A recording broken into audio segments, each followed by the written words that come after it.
So the Jazz Cafe is obviously a mecca for live music, especially for jazz, soul, funk musicians. What was it like playing there for you and being able to connect with some of these new fans and also having those concerts broadcasted on Rai2 back home? Yes, Jazz Cafe. I was very pleased to play there in London with my quintet. You know that every night our performance was sold out. How many fans and how many handshakes at the end of our music. Wow. Great. When I listened to my concert broadcasted on Rai2 back home on the Christmas Eve, I thought back over that night deeply affected. Well, it was a fantastic concert. Tell us a little bit about your new CD, a special solo recording live at Carnegie Hall in New York City. Yes, here is There Is All My Heart, if you want, because my piano solo concert recorded live at Carnegie Hall in New York represents for me a particular moment of my career. My music drew a crowd, a wide audience saved a warm welcome for me in that wonderful hall. What so many things, so many remembers, if you want. An unforgettable evening. I'm very moved now to listen to my album. Interesting to me are the liner notes in this specific CD where you mentioned Bill Evans and the inspiration that he provided.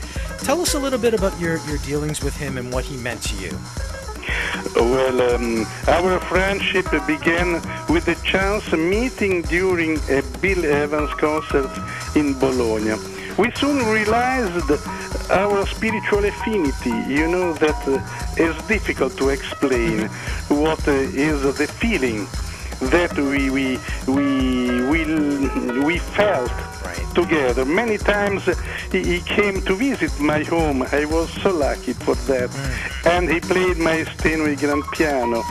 I received these precious teachings. We played piano duets and we talked about music.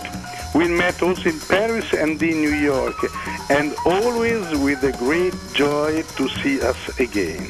Right, and somebody else that we have to ask you about, your relationship with Luciano Pavarotti, and he definitely deserves testimonies on your music. How did you know each other? Yes, you know that Luciano Pavarotti was a wonderful artist. Everybody knows that, one of the best tenors of every time. He honored me with his friendship. I was so lucky to see him at my concert in Carnegie Hall. He was present during my concert, and he wrote loving words on my sleeve.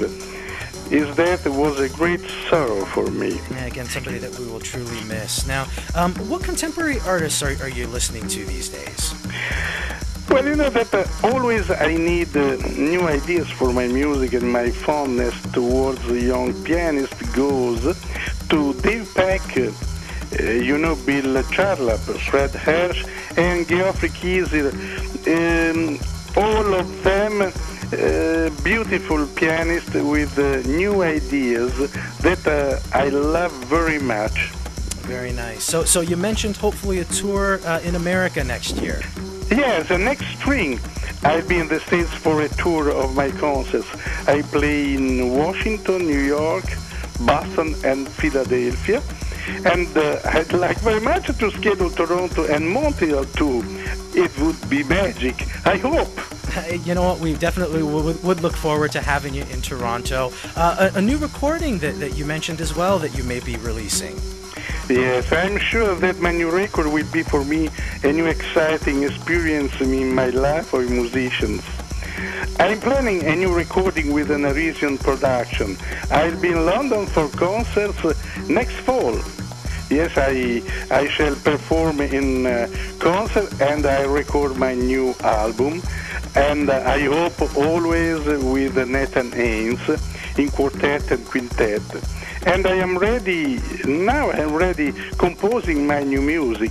I hope that everybody will enjoy my new compositions. And I'm sure that they will. Marco DeMarco, extraordinary pianist and our good friend. An honor to have had this time with you, and we wish you all the best for the future. Yes, thank you so much, Mark, for this beautiful opportunity to be guest on your broadcast. I like to say hello to you, to everybody, to our listeners, to my fans in Canada. I hope to meet everybody very soon also in Canada.